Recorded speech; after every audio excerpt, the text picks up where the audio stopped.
Ibu punya anak perempuan, katanya ibu syukuri diberikan itu. Sampai ibu bikin akikah, sampai undang tetangga, sampai selamatan. Tapi setelah dia bahkan menjelang balik, ibu kasih pakaian yang membuka auratnya. Itu bukan syukur namanya. Disekolahkan di tempat yang bahkan dia tidak mengenal Allah. Dikejar sampai di sininya nih.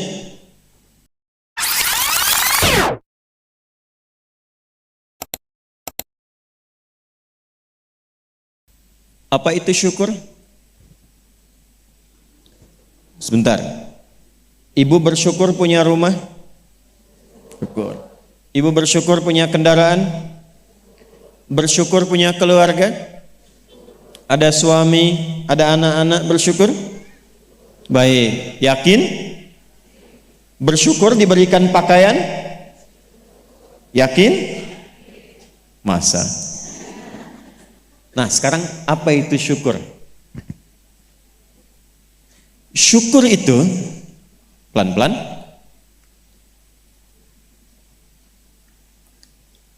syukur itu upaya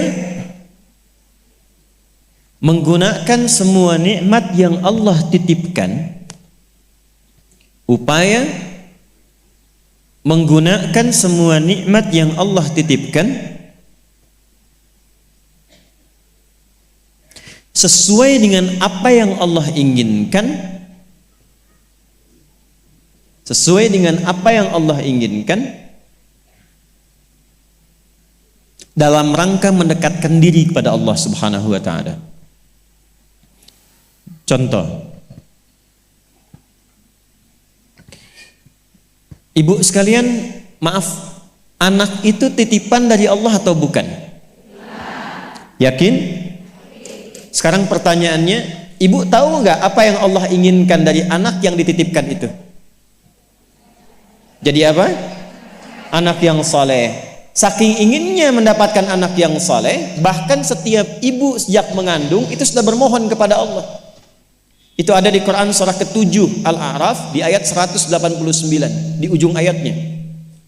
Ya, Quran surah 7 ayat 189. Falamma taghasyaha hamalat hamlan khafifa famarrat bih. Lihat ke ujung ayatnya. Falamma athqalat da'wallaha rabbahuma la in ataitana salihah lanakunanna minasyakirin. Suami istri itu kalau istrinya tengah mengandung, kemudian menjelang fase-fase kelahiran, sangat berharap dan berdoa mohon pada Allah, semoga anak yang terlahir ini menjadi anak yang soleh. Sepakat bu? Setiap ibu menginginkan anaknya menjadi anak yang soleh. Sepakat? Pertanyaannya, apakah betul kemudian setiap ibu yang sudah Allah titipkan anak dalam kehidupannya betul-betul mensyukuri nikmat titipan itu? Saya tanyakan pada ibu, anak ibu itu disekolahkan di mana? Kenal Allah atau tidak?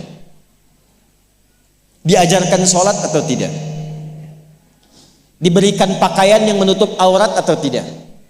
Perhatikan definisi syukur tadi. Menggunakan semua nikmat, upaya menggunakan semua nikmat sesuai dengan apa yang Allah inginkan.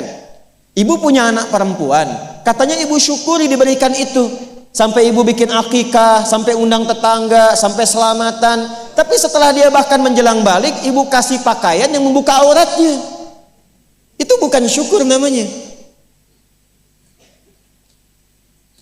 Disekolahkan di tempat yang bahkan dia tidak mengenal Allah.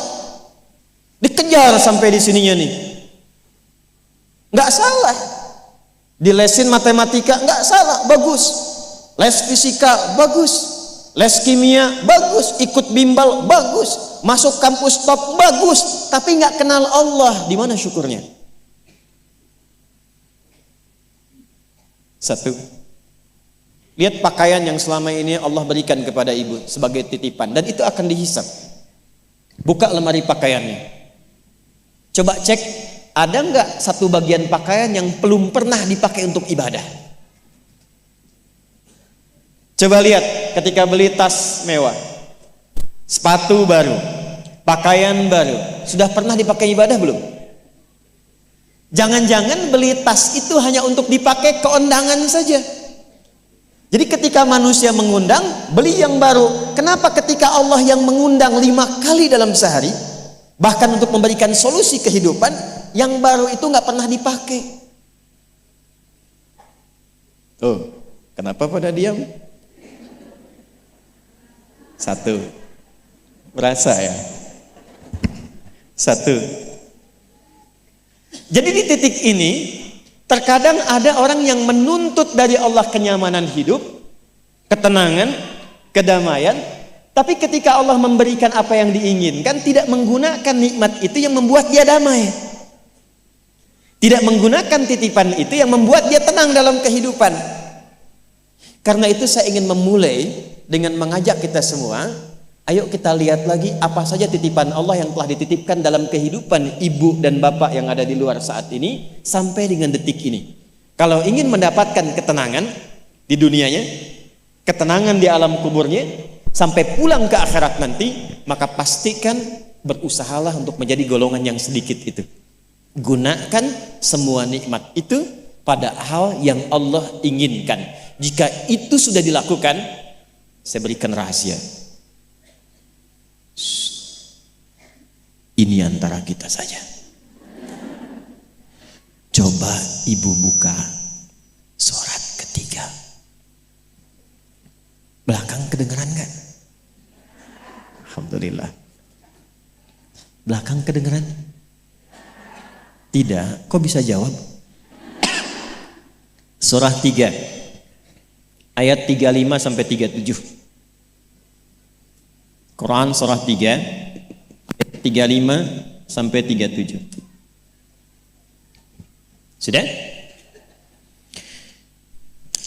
إذ قالت امرأة عمران رب إني نذرت لك ما في بطني محررا فتقبل مني إنك أنت السميع العليم.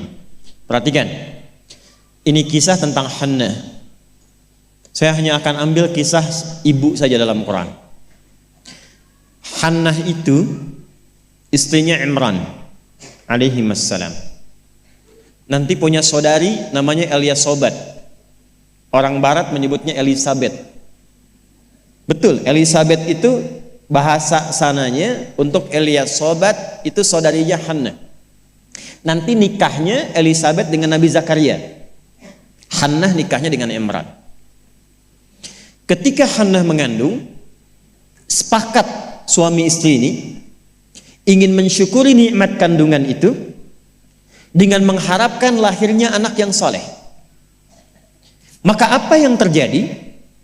Untuk mendapatkan soleh itu maka dibuat persiapan. Ini hukum umum, Bu. Ibu kalau misalnya ingin memasukkan anaknya ke sekolah tertentu, kan disiapkan dulu ya dari awal.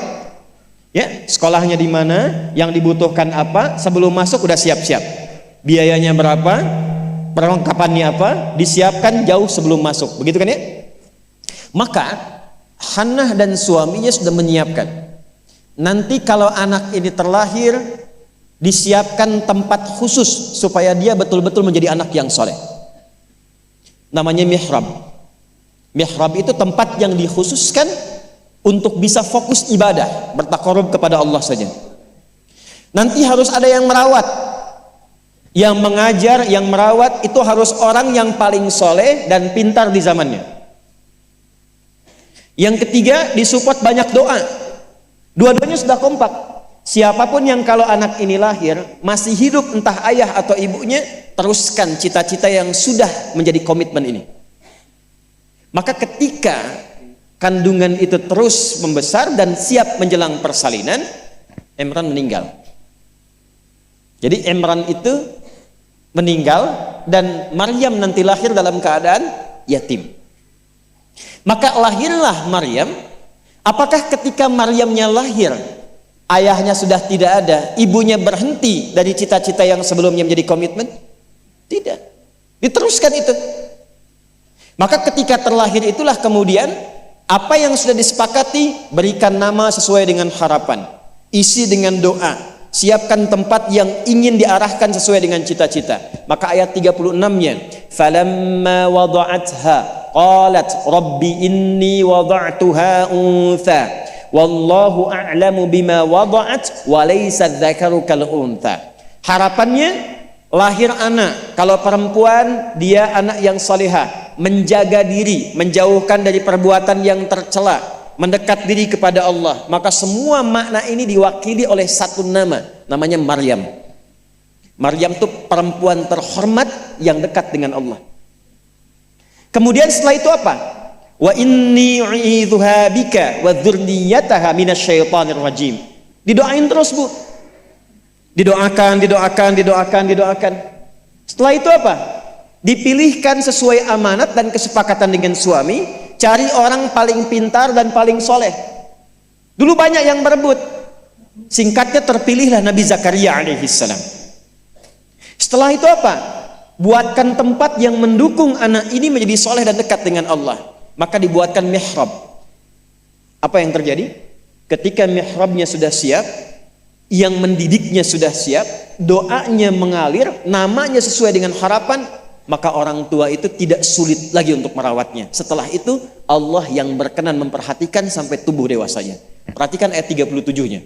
Fataqabbalaha rabbuha biqabulin hasanin wa ambataha nabatan hasana wa kaffalaha Zakaria. Satu, Zakarianya ada.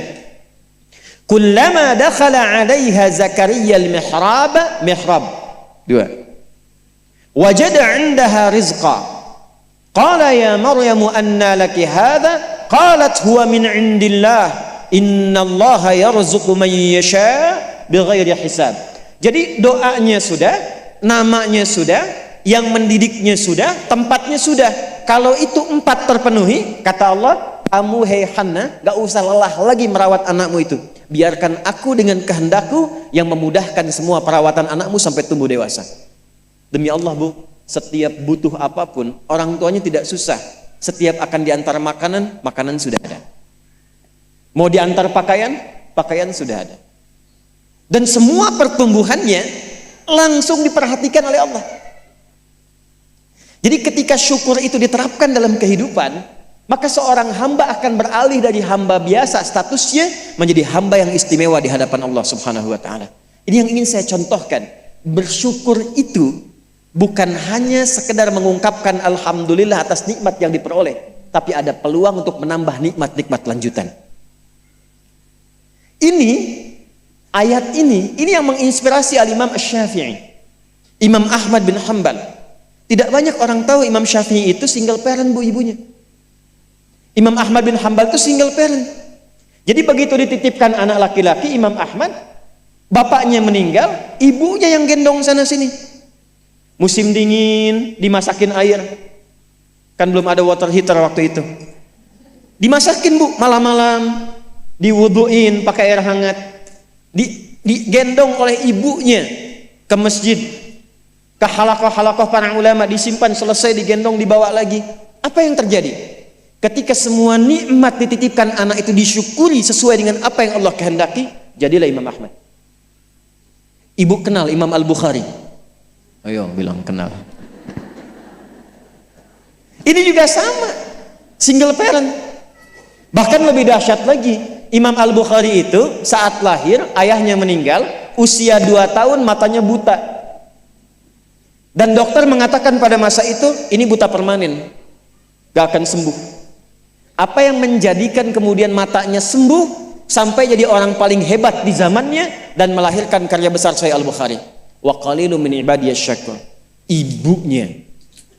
Jadi betul-betul mensyukuri nikmat diberikan seorang anak, dititipkan seorang anak. Jadi nggak pernah lihat, Bu. Jangan lihat kata orang, ini anak si fulan, misalnya si fulana ini kurang begini, anak si fulana autis, anak si fulana begini, nggak ada. Nggak ada satu anak pun terlahir yang tidak punya keistimewaan, itu tidak ada. Tanamkan pada hati yang paling dalam. Dalam kondisi apapun Allah menitipkan anak pada ibu, itu ada keistimewaan di dalamnya yang menyempurnakan kebahagiaan dalam rumah tangga. Pernah ada seorang ibu sedih karena begitu terlahir anaknya divonis lumpuh otak, cerebral palsy, lumpuh otak. Saya katakan, hei, belum tentu itu jadi kekurangan. Boleh jadi Allah titipkan satu kelebihan di balik anak itu yang belum terbuka sekarang. Coba bacain Quran terus.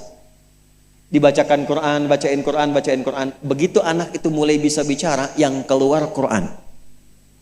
Begitu dicek oleh seorang ustadz, ternyata anak itu sudah hafal Quran 30 juz. 30 juz. Dan barokah anak itu yang kemudian membawa si ibu jadi keliling-keliling. Haji, umrah, ke satu tempat yang tidak pernah dikunjungi sebelumnya. Bertemu dengan orang hebat yang tidak pernah dibayangkan sebelumnya. Ternyata lewat wasilah anak itu. Disyukur itu membahagiakan. Itulah syukur. Di syukur itu dampaknya banyak, Bu. Dia nggak akan tertinggal, dunia dapat, akhirat juga diraih.